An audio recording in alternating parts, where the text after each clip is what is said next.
que nos puede brindar datos detallados anatómicos en un momento dado de la estructura de un corazón, ya sea sano, ya sea enfermo, por ejemplo. Y eso está al alcance, obviamente, de nuestros medios, de nuestro país como tal. Y obviamente, pues, es parte también del seguro público, pero también se lo hace de forma privada. Su costo es mucho más elevado que una tomografía, pero en algunas circunstancias es lo más adecuado.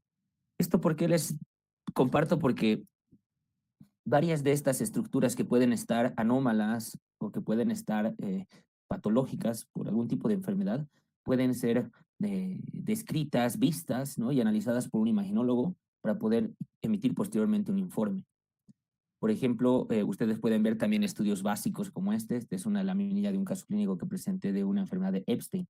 Si ustedes pueden ver esta placa radiográfica, es de un recién nacido que tiene un mega corazón. O sea, el corazón prácticamente es todo esto, todo esto. Y estamos hablando que es un corazón enfermito, es una anomalía de Epstein, para el grado que tiene realmente esto es incompatible con la vida. Se han hecho bastantes estudios, entre ellos la angiotomografía, por ejemplo. Miren ustedes, con la angiotomografía se puede pintar al corazón y podemos ver algunos de sus vasos, que en este caso son aberrantes, por eso es que no coincide con la anatomía que ustedes están habituados a ver. Miren, prácticamente todo esto es el corazón, en una reconstrucción en 3D, en un estudio de una tomografía, de una angiotomografía contrastada, obviamente, en el que pinta el corazón y hacen una reconstrucción en 3D. Entonces les muestro esto porque varios de los estudios que sirven para poder estudiar al corazón han pasado de la parte estática, que es como una radiografía simple, esta tomografía o esta resonancia magnética, a estudios dinámicos para ver el corazón en vivo. Y les voy a compartir también algunas imágenes posteriormente. No se olviden que todos nosotros, en algún momento de nuestras vidas, digo así de nuestras vidas porque la vida comienza desde la concepción, hemos sido fetos.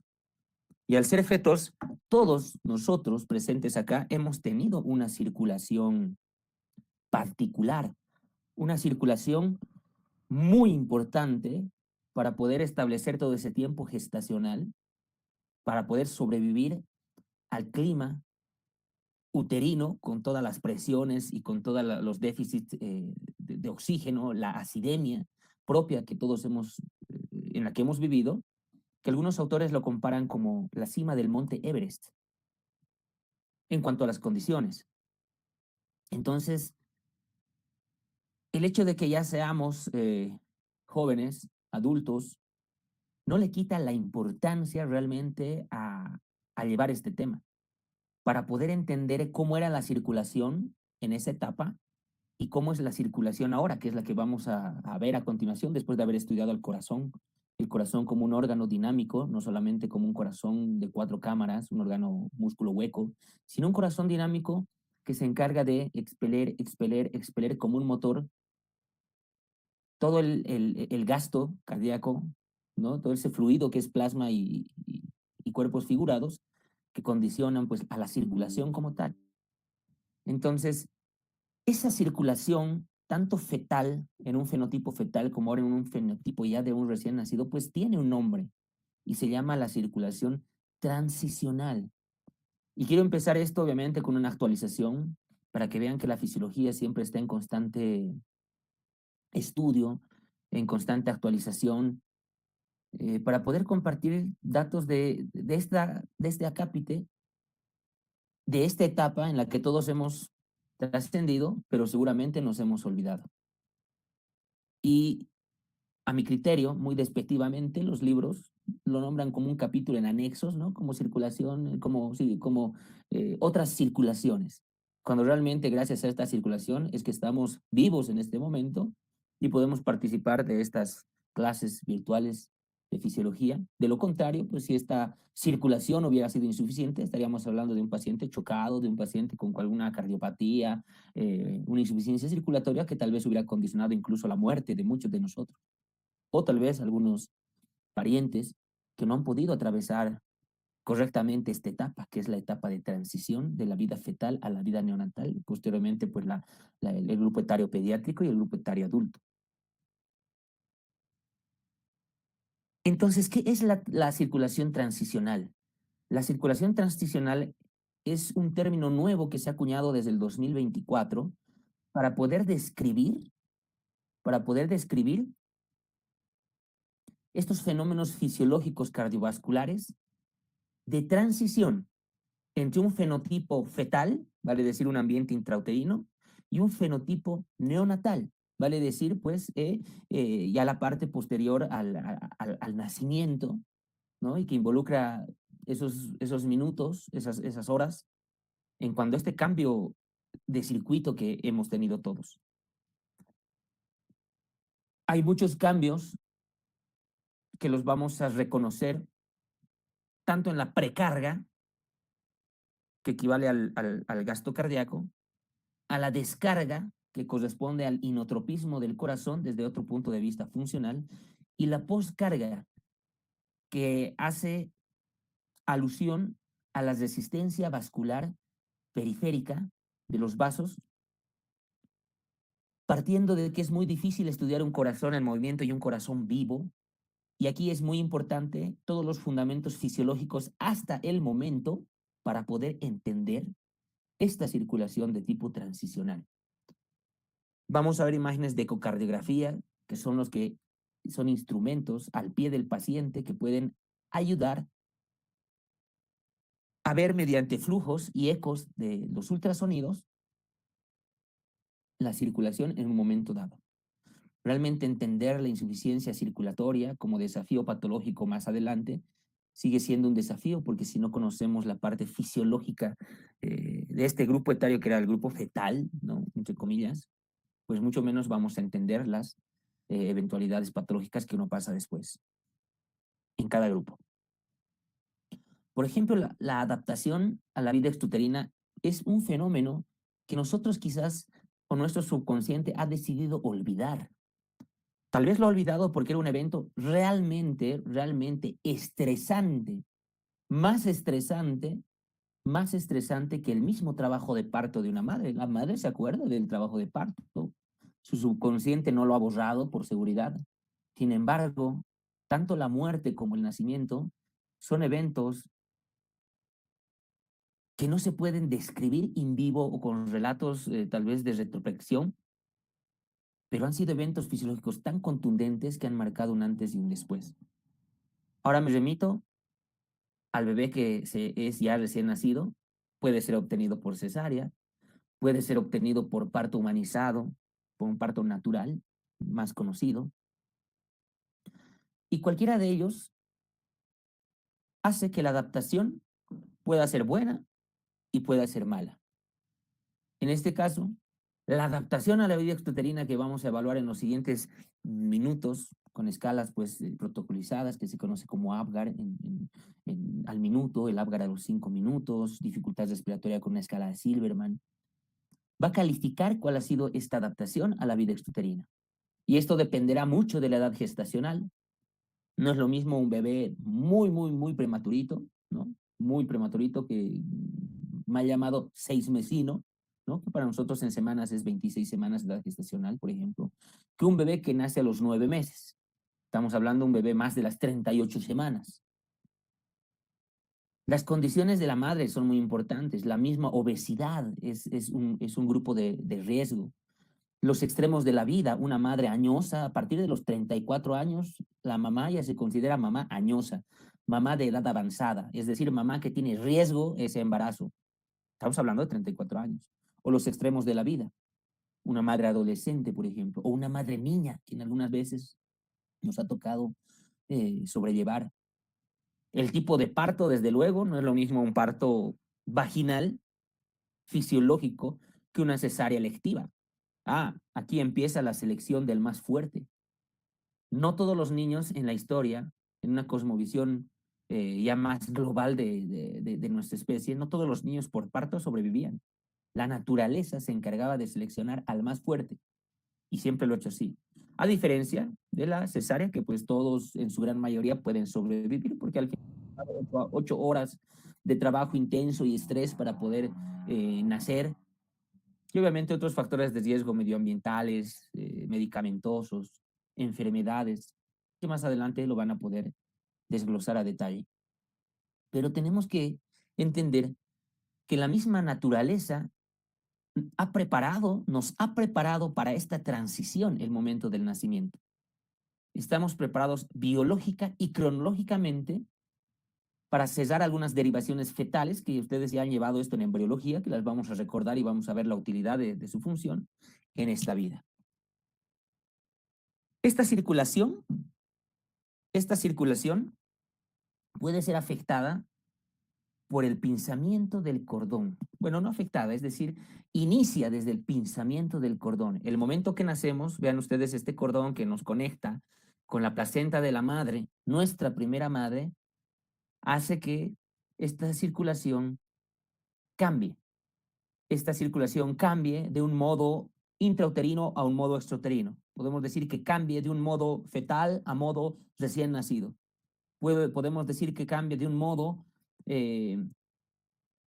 humano que vivía inmerso en líquido a modo humano que vive en esta atmósfera en la que todos conocemos.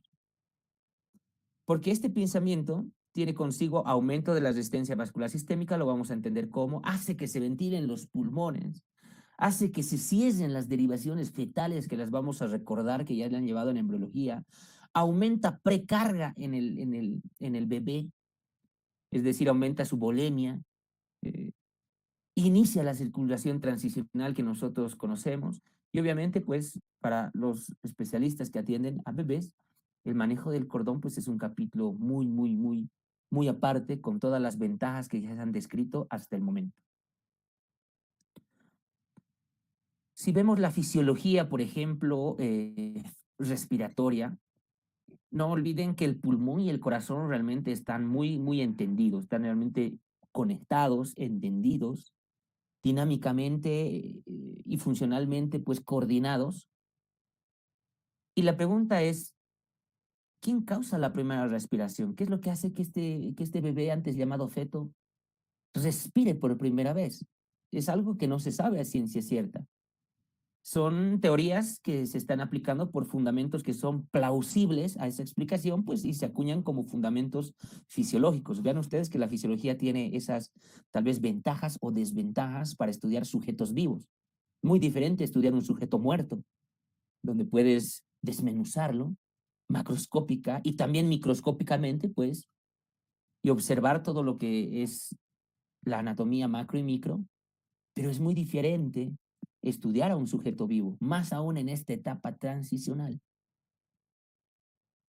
Una de las causas fundamentales para la primera respiración es la hipercapnia. La hipercapnia, que es el incremento de la presión del CO2 normal en la sangre, que un fenómeno se llama asfixia inherente al parto. Esto hace que los centros reguladores que se encuentran en el bulbo puedan gatillar la primera rampa ventilatoria, la primera rampa inspiratoria, mejor dicho, y podamos tener el primer estímulo para que este bebé respire. El cambio brusco de la sensibilidad de la piel, eso nos dice Guyton también. Y tiene mucha plausibilidad. Es por eso que cuando un bebé nace, pues se hace toda la tensión, se estimula la piel, se calienta, como vamos a ver más adelante, para que ustedes entiendan esto de la transición. Ahora, puede haber otros retrasos de la respiración. Son bebés que no respiran pese a que tú les estés estimulando. Y es cuando ya nos empezamos a asustar y decir, bueno, pues este bebé a lo mejor necesita algo más y ya pues le caemos con todo. Puede ser el uso de anestesia general en la madre. Eso hace que un bebé se deprima, porque eso va a deprimir también su sistema nervioso central en la parte del bulbo, porque la placenta está interconectada con el cordón umbilical, con la circulación materno-fetal. Los síndromes de conmociones cerebrales son forcejeos o tal vez nacimientos que no han sido muy fáciles, dificultosos, que se llaman partos distóxicos, que hacen pues que un producto esté totalmente más estresado, mal logrado, manipulado, para que este pues pueda nacer. O cuando un bebé está con hipoxia prolongada dentro del útero, por condiciones fisiológicas que tampoco nosotros lo llevamos porque, bueno, la fisiología es grande, por ejemplo, no hemos hablado de la fisiología del embarazo, ¿no?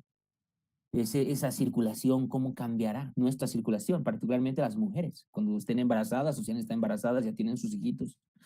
¿Qué ha pasado en el organismo para que un adulto puede aguantar entre 4 minutos la deprivación de oxígeno o el descenso brusco de oxígeno en el cerebro?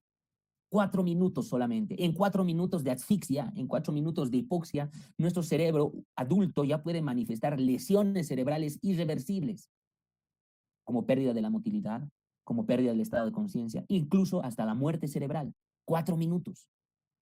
A diferencia de un recién nacido. El recién nacido se puede dar el gusto de estar entre 8 y 10 minutos, incluso sin presentar ninguna lesión cerebral, aguantando todo esto que es el estrés del parto.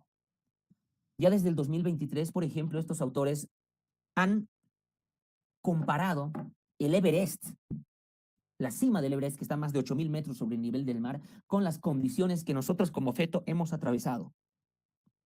Partiendo de esto, que es el pH fetal, que ustedes ya en nefrología han podido percatar que el pH en un adulto es de 7,35 a 7,45, por ejemplo, en que se titula como normalidad, y cualquier otro rango por debajo o por encima de ese valor, pues ya es una enfermedad, es un trastorno. Pues vean que en la etapa fetal todos nosotros hemos sobrevivido a un pH de 7,20 a 7,25 que era normal. En este caso ya no hemos sobrevivido, sino hemos vivido, ¿no? De una forma normal. Y todos hemos acontecido por este estrés del parto que le conocen como felicidad de nacer o euestrés o estrés hedónico beneficioso. Y si ustedes ven esta gráfica que habla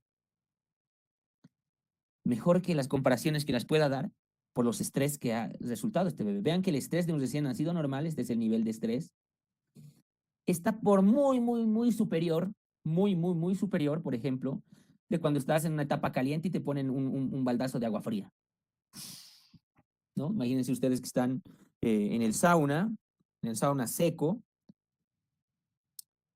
y de repente salen y les esperan con un baldazo de agua fría. ¡Wow! Esa sensación de descarga catecolaminérgica, ¿no? Es un estrés que llega pues ni a la octava parte del estrés que hemos sobrevivido todos. Este es un adulto en reposo. Este es el parto, por ejemplo. Vean que el trabajo de parto que es condicionado como uno de los mayores dolores, uno de los mayores eventos, ¿no? Que requiere estrés en los adultos, no se compara al estrés, ¿no? De un recién nacido que hemos sido nosotros en un trabajo de parto. Ni siquiera el estrés más severo en un adulto. Imagínense la condición más estresante para ustedes. Me refiero pues a quemarse vivo, ¿no? Estar en la hoguera, y sentir esa sensación obviamente propia del dolor y la laceración de nuestros tegumentos por el daño calórico de las llamas del fuego. Ni eso se compara a todo lo que hemos vivido nosotros como estrés en el momento del recién nacido. Y entrando en la parte fisiológica para entender esto, también hemos tenido cambios transicionales en la sangre. Todos tenemos una curva de disociación de la hemoglobina, para hablar de un efecto de Haldane, por ejemplo, o desvió a la izquierda o desvió a la derecha de esta curva. Pero vean ustedes que nuestra hemoglobina de tipo A, que es la de adulto, que han visto ya en las clases de hematología, no tiene las mismas condiciones, realmente no tiene las mismas condiciones que de la hemoglobina fetal. La hemoglobina fetal, si ven ustedes, tiene más características que pueden tener aún más afinidad con el oxígeno para no soltar soltar en los tejidos cuando existe más pH, es decir, cuando existe, perdón, menos pH, es decir, acidez, ¿no? Es decir, acidez, cuando existe más CO2, cuando existe más de 2,3 de fosfoglicerato, que es ese inductor, es un factor que se induce por la hipoxia, para hablar de la afinidad de oxígeno. Entonces, esta es la diferencia entre la curva de disociación de la curva de la albúmina, de la hemoglobina, de una forma fisiológica, para hablar de un desvío a la izquierda y para hablar de un desvío a la derecha. Vean ustedes en esta parte cómo la hemoglobina fetal, la hemoglobina fetal puede aguantar todo el trabajo de parto y solamente baja su saturación entre 5 y 10% de la saturación, que en cambio la hemoglobina del adulto pues tiende a ir a los niveles críticos de hipoxia, pues, y pierde todos sus oxígenos. En cambio, esta hemoglobina fetal es la que nos ha dado esa característica para sobrevivir a la labor del parto en el tiempo. Y además que nosotros teníamos un corazoncito, vean ustedes, que latía a 160 latidos por minuto de forma fisiológica. Uy, ahora hablar de 160, a ver, ¿quién late con 160? Pues el que hace ejercicio, el que sube hasta el piso 13 por las gradas corriendo, o al piso 7 por haber llegado tarde cuando no hay ascensor, etcétera. Sí puede llegar, incluso tal vez no llegue a 160, ¿no? Ese es un gasto que es una condición que sería un ejercicio tal vez ya extenuante, ¿no? Esto es para entender un poquito de lo vamos a ver en el respiratorio, pero es la parte de entender cuáles son las presiones que condicionan a que este bebé pueda respirar, eh, que no están bien estudiadas, pero sí en nosotros. Esto es solamente para comparar, que es una presión pleural, por ejemplo, ¿no? Una presión pleural, una negativa es de -5 en nosotros en reposo y -7.5 en una expansión pulmonar normal. Vean ustedes eso. ¿Eso por qué? Porque comparen con los datos de un recién nacido. Para respirar, nuestra presión pleural en esta etapa es de -18 centímetros de agua. Ya no es -7.5. Es decir, que tenemos que hacer un esfuerzo todavía máximo para poder mover un volumen corriente que para esta etapa por peso se lo calcula de esta manera, ¿no? Porque saben que para un adulto el volumen corriente, según Lacoste y según Guyton, es 500 mililitros, pero para un bebé se calcula por peso. En el llanto se ha podido estimar que existe como 4 veces más de esta presión pleural para mover un volumen tidal un poquito más complejo. Y obviamente, pues las siguientes respiraciones van a ir más sencillas, más sencillas, más sencillas. La respiración basal después de este evento podemos nosotros recuperarla a los 20 minutos, pero vean que una respiración basal de un bebé puede estar entre los 40 y las 60 respiraciones por minuto. Es decir, que a los 40 minutos ya el bebé está respirando en unas 50 veces por minuto. Ahora la pregunta es cuánto ventilamos nosotros por minuto. Es muy distinto los valores en cada grupo de vida que hemos tenido. Y esto más aún, pues si hablamos de un bebé prematuro, con el pulmón inmaduro, cuando no tenía sus neumocitos tipos 2, cuando no podía ser el surfactante, y ese pues ya es otro capítulo muy apasionante, muy grande, en esas condiciones de prematurez. Entonces, estas son las presiones que van a hacer el movimiento del pulmón. Pero ¿por qué tocamos el pulmón? Porque gracias a la ventilación pulmonar, vean ustedes, gracias a la ventilación pulmonar, gracias a que estos han intercambiado el CO2 por más oxígeno que no teníamos en la base fetal, hace que todos los vasos pulmonares puedan vasodilatarse. Y al tener más vasodilatación de estos pulmones, pues nuestro organismo va a poder empezar a funcionar de la forma que nosotros conocemos.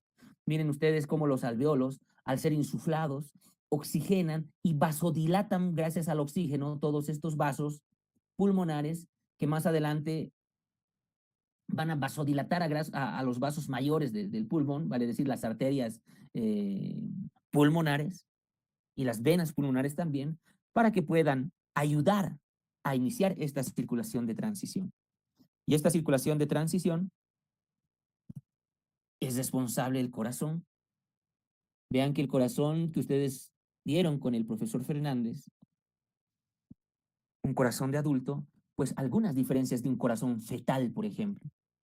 El corazón de un recién nacido que acaba de llamarse feto hace un minuto, ha sido sometido a la mayor descarga de estrés de toda la vida, como hemos podido ver, la mayor descarga de catecolaminas, en un término fisiológico, vale decir adrenalina y noradrenalina, de nuestras glándulas suprarrenales. Los músculos, los miocitos, y todo nuestro organismo ha estado empapado en agua, es decir, que tenemos más agua, no tenemos más agua periférica o pericelular, y las fibras musculares, pues no es como la de un deportista olímpico, sino que estas fibras musculares son más delgadas, menos flexibles y con menos inotropismo. Y al ser menos flexibles, pues el reflejo de Frank Starling de la dilatación, que es del elongamiento de estas fibras para poder hacer una mejor contracción, pues no es aplicable de una forma tal vez óptima como el de un adulto.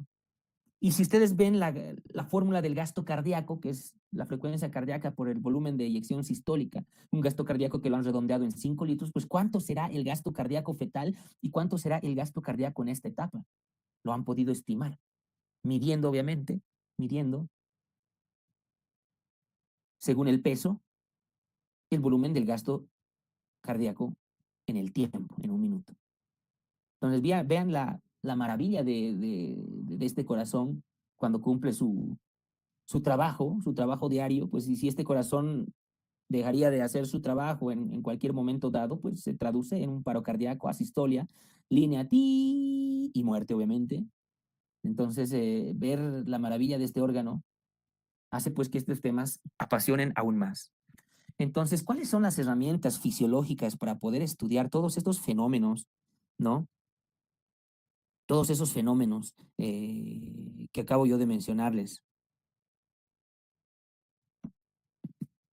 Está la espectroscopía de infrarrojo cercano, un IRS, que eso se lo puede, son sensores que ustedes pueden ver con un monitor que se los puede poner en el cerebro para estudiar la circulación cerebral, en el corazón, en los pulmones, en la circulación intestinal, hasta en los músculos, durante el ejercicio o en reposo. Pueden medir las saturaciones de oxígeno, obviamente, en cualquier cambio de evento que sea necesario para estudiar. La velocimetría, por ejemplo, eléctrica, la velocimetría eléctrica son electrodos que pueden medir el flujo de los vasos, de acuerdo, obviamente, pues, con terminaciones de electrodos que sean sensibles al cambio, al movimiento en los fluidos y mediante la electricidad puedan dar rangos o parámetros de cambio en cualquier contexto, ejercicio, reposo, sueño, embarazo, ¿qué es? Inmersión, eh, en las estaciones espaciales.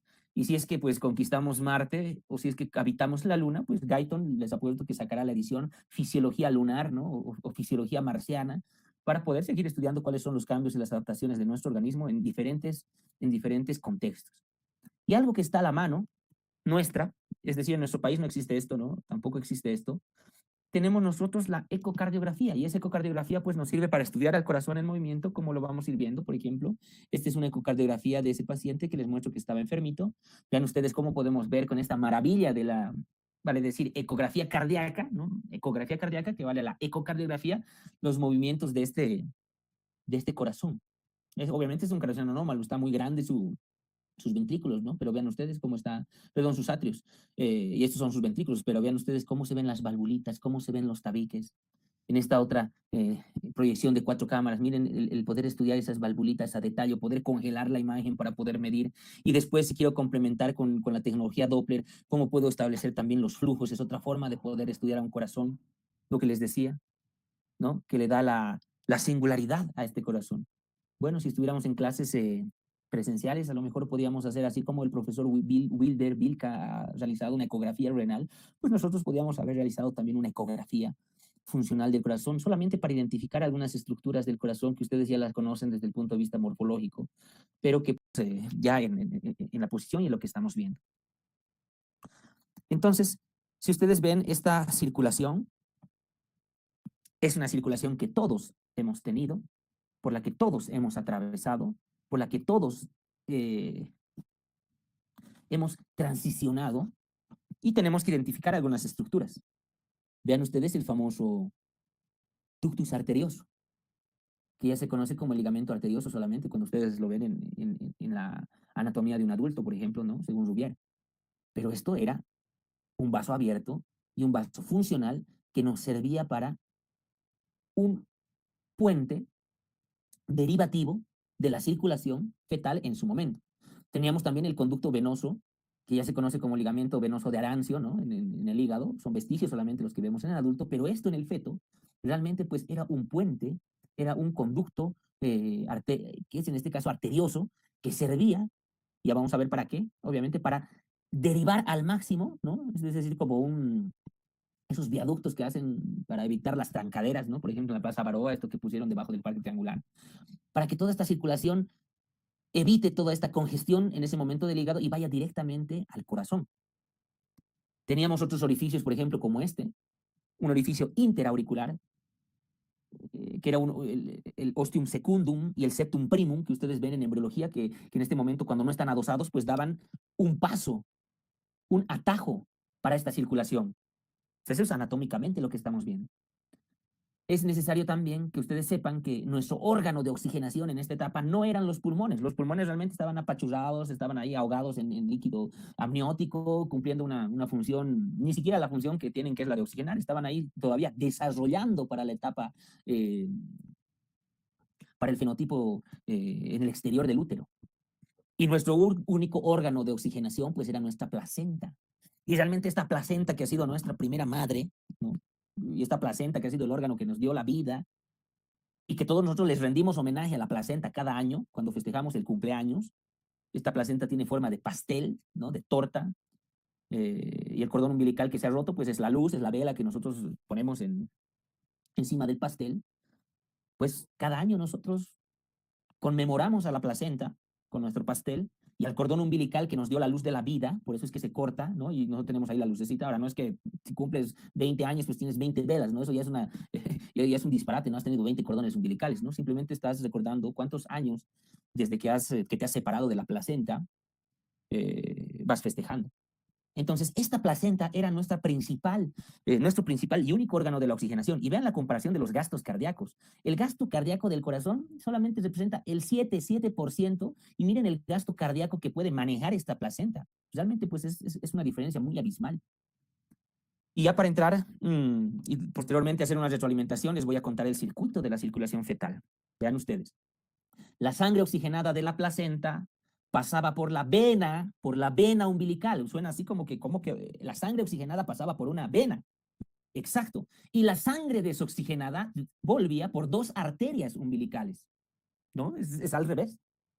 Entonces, esta vena umbilical pasaba por este viaducto para evitar a todo el hígado, porque el hígado también estaba así hipoperfundido, no se lo utiliza, estaba así como que con baja circulación, porque ahí no necesitas digerir ni nada, el hígado estaba ahí como que reposando. Entonces, este conducto hacía que evitemos la trancadera del hígado, de todo su sistema porta que ustedes conocen, y vaya directamente por las suprahepáticas a la cava inferior.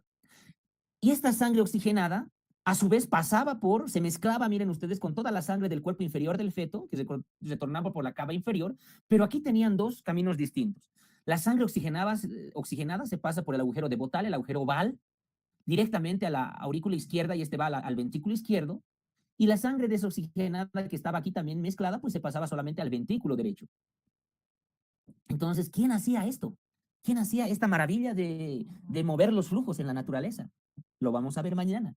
Mañana voy a comentarles sobre la importancia, ¿no? Sobre la importancia de algunos vestigios anatómicos que teníamos en el corazón, como la cresta, ¿no? Como la cresta de la válvula de Eustaquio. Esa cresta de la válvula de Eustaquio, que es un vestigio solamente en nuestra aurícula, pues daba esa característica tan fabulosa de la división de dos flujos. Ahora, para que entiendan ustedes, división de dos flujos es como que en este momento hay dos cañerías de agua fría y agua caliente en el calefón, y yo tengo la particularidad de seleccionar solamente agua caliente por aquí, solamente agua fría por aquí, y en ningún momento se mezclan, en ningún momento pierde cada una su temperatura para lo que vaya a utilizar. ¡Qué maravilla! Ni los incas han podido hacer eso en todas sus estructuras que nosotros conocemos en nuestro territorio. Pues la naturaleza nos va a dar esa sorpresa. Y para entender por qué después del ventrículo izquierdo pasa por esto, no se olviden que cuando viene por el ventrículo derecho y van a los pulmones que están hipoperfundidos, toda la sangre escapa por el ductus, miren, escapa por el ductus, por este de aquí, escapa por el ductus y nuevamente van todos a la aorta, es una sangre mezclada obviamente, cumple su función. Esta sangre desoxigenada vuelve por las arterias umbilicales nuevamente a nuestro órgano de la oxigenación, y nuevamente este ciclo continúa. Entonces, por cuestión de tiempo, voy a quedar en esta parte de la exposición. Voy a hacer una retroalimentación de esta parte circulatoria, que es la parte, pienso, más importante de nuestro, que es de nuestro tema de ahora. Y les pido, por favor, que me colaboren mucho con el tema de la puntualidad. Yo entiendo que no he podido admitir a algunas personas. Imagínense que en plena exposición tenga que salir nuevamente de la exposición, y obviamente admitir a personas que han entrado más tarde de lo que nosotros habíamos pues, programado ya como horarios de las clases. Entonces, amigos, con esta parte, pues, hacemos un paréntesis. Mañana vamos a continuar con realmente, bueno, repitiendo la circulación fetal, y después vamos a hablar de la circulación del adulto, ¿no? La que nosotros conocemos. Pero tenemos que entender en qué momento pasó esto, en qué momento la aurícula derecha se llama presión venosa cero, ¿no? La presión, empieza el cero, y lo que nosotros ya conocemos según el Guyton. Entonces quiero darle tal vez un nuevo toque a ese tiempo que nos corresponde de las clases, y espero pues que haya sido de su de su entendimiento. Y si habría preguntas, pues podríamos hacerlo ahora, en este breve tiempo, y después pues ya continuar con las clases seguramente que tienen programadas de otra materia a partir de las 9 en punto. Entonces aprovechen el break, amigos. Les agradezco mucho por su atención. Nos vemos el día de mañana. Bien atentos al link. Gracias, amigos. Hasta mañana. Gracias, doctor. Hasta luego. Gracias, doctor. Hasta mañana. Gracias, doctor. Hasta luego, doctor. Gracias.